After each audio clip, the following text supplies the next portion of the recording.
Is your team burnt out, feeling disconnected? Is trust at an all-time low? If you're a leader and you know you need to do something, but you're terrified that hiring the wrong speaker will just make things worse, stop right there. If you need to find a great workplace mental health speaker and fast, without spending months waiting through online results, you are in the right place. As a certified corporate wellness specialist and workplace mental health speaker for Fortune 500 companies, I have many conversations with clients and potential clients about their needs. Today, I'm going to answer the 5 most popular questions people ask when looking to hire a workplace mental health speaker. They are, number 1, what should you look for when hiring a workplace mental health speaker? Number 2, what credentials and experience should a workplace mental health speaker have? Number 3, how can you tell whether their speaker will be engaging, practical, and appropriate for employees?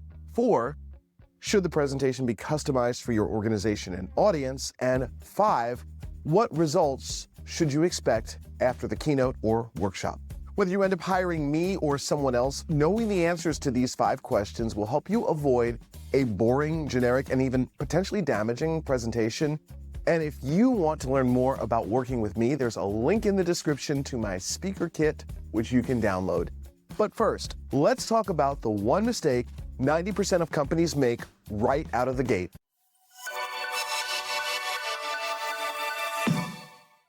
Hi, I'm Mike Veny, a workplace mental health speaker, certified corporate wellness specialist, and the CEO of Lovely Refinement.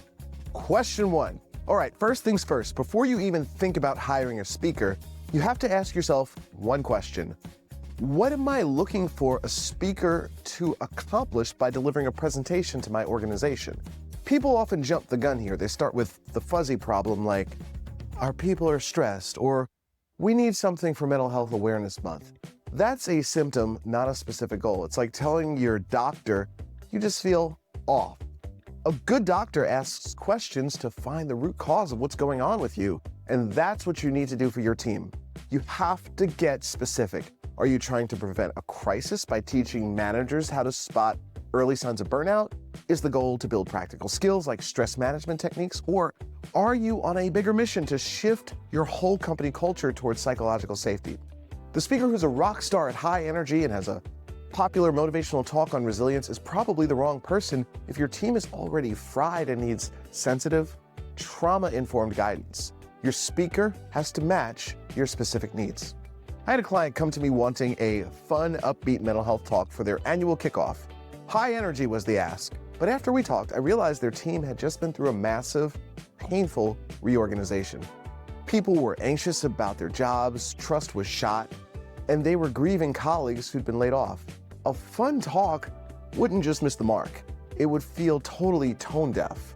What they really needed was a session on navigating change, rebuilding trust, and handling uncertainty. We completely pivoted the focus, and the feedback was incredible. If they had just booked a speaker from a fun highlight reel, it could have backfired big time. So here's your first action item. Before you open a single browser tab, sit down with your team and write down one clear, measurable goal. Not boost morale, but something like, we want every employee to leave knowing 3 stress reduction techniques, or we want managers to feel confident starting a supportive conversation about mental health. The goal is the lens you'll use to judge every single speaker you reach out to. In a minute, I'll show you the exact video cue that reveals if a speaker is truly engaging or just has really good videos. But once you have your goal, you have to verify that the speaker has the expertise to match it. Okay, once you know your goal, it's time for question 2. How do you prove this person actually knows what they're talking about? Let's talk credentials and experience because they are not the same thing. In the world of mental health, credentials build trust and experience makes it relevant. You absolutely need both. This is a huge responsibility. You're putting your team's well-being in their hands. First, credentials. The speaker doesn't have to be a clinical psychologist, but they need real, formal training in what they're speaking about. Look for things like a mental health first aid certification, or training in ASSIST or Safe Talk for suicide prevention, or other recognized qualifications. If the topic is clinical, then a license like an LCSW or a PhD is more appropriate. But here's the pro tip. Don't just trust a logo on a website. It's 100% okay to ask for proof and verify credentials. A real professional will not have a problem with this. Next up, and this one is huge, is a corporate-specific experience. A fantastic therapist who works one-on-one isn't automatically a great corporate speaker. The workplace has its own language, deadlines, team dynamics, leadership pressure. A corporate speaker has to connect their message to business outcomes like productivity and retention. I have seen brilliant PhDs totally bomb in front of a corporate audience because they were too academic, too theoretical, and had zero practical application for the workplace. So here's what you do. First, ask for and verify their credentials. Second, ask for references from corporate clients they've worked with in the last 12 to 18 months. Don't just settle for a testimonials page. Ask for a quick email intro or a 5-minute call with a past client. Ask the client about their professionalism, how they customize the content, and what the real impact was. If a speaker claims to have years of experience but can't show you a video of them actually speaking to a corporate audience, that's a big red flag. Their experience might be in a totally different arena. Credentials get them in the door. Engagement is what makes people listen. Here's how to tell if they have it. Question number 3 is where you become a detective. How can you tell if a speaker is genuinely engaging or just good at faking it on a sizzle reel? Because let's be honest, a flashy speaker reel can be very misleading. The single most important thing you can do is watch their videos. And I don't mean the 60-second highlight reel with epic background music. Ask to see a longer clip, or even better, an unedited recording of a full presentation. It's the only way to get a real feel for their style. When you're watching, look for a few things. Are they actually making eye contact with the audience or staring at their notes? Can you see people in the audience interacting, laughing, nodding, leaning in? A great speaker has a conversation. They don't give a lecture. Their delivery should feel natural. If they sound like they're reading a teleprompter, your team will be scrolling on their phones in 5 minutes. Next, listen to the language they use. A responsible mental health speaker uses a trauma-informed approach. This means they use sensitive, inclusive language and avoid stigmatizing words like crazy, psycho, or junkies. A safe speaker will also point to crisis resources like the 988 Lifeline at the start of their talk so anyone who is struggling knows where to go to get help. This is a non-negotiable for a professional. Finally, a great talk isn't just about feeling inspired, it's about taking action. The speaker should give 3 to 5 simple, practical things your team can use right away. I recently gave a presentation on difficult emotions where I had the whole room try a micro experiment around anger. I just asked them to stand up, clench their fist, and stomp like the Hulk, the Incredible Hulk. The energy in the room totally changed. It was a tiny action, a small behavior they could use immediately in their workday. This was actually for an anger presentation, and it was all about taking your power back. This was a tool that they can actually use. So your speaker should be giving your people tools, not just theories. Here's your action item. Ask every potential speaker for access to a full-length, unedited video. And ask them this directly. What are 3 specific things my team will be able to do the second your talk is over? If you watch their video and don't see them making eye contact or getting a single laugh, they're probably not it. Even the world's most engaging speaker will flop if their message isn't for your people. This is where customization comes in. All right, let's talk about the deal breaker, customization. This is question 4, and the answer should always be yes. A generic one-size-fits-all presentation is a forgettable one. Customization is what turns a good talk into a great one. A professional speaker has to understand your company's world. They need to know your industry, the makeup of your workforce, and the specific pressures your team is under. A talk for a group of nurses in a hospital should sound completely different from a talk for remote software engineers. The examples, the language, the solutions, they all have to be relevant. To do this, you have to be ready to partner up. A great speaker will want a pre-event call with you and other key people. They'll ask about your company's mission, recent challenges, and the goal you set back in step 1. You should plan to give them a brief document at least 30 days out. This should include audience details, key terms and topics to use or avoid, and information on your existing wellness resources, such as your Employee Assistance Program or EAP. A customized talk seamlessly weaves in your company's language and values.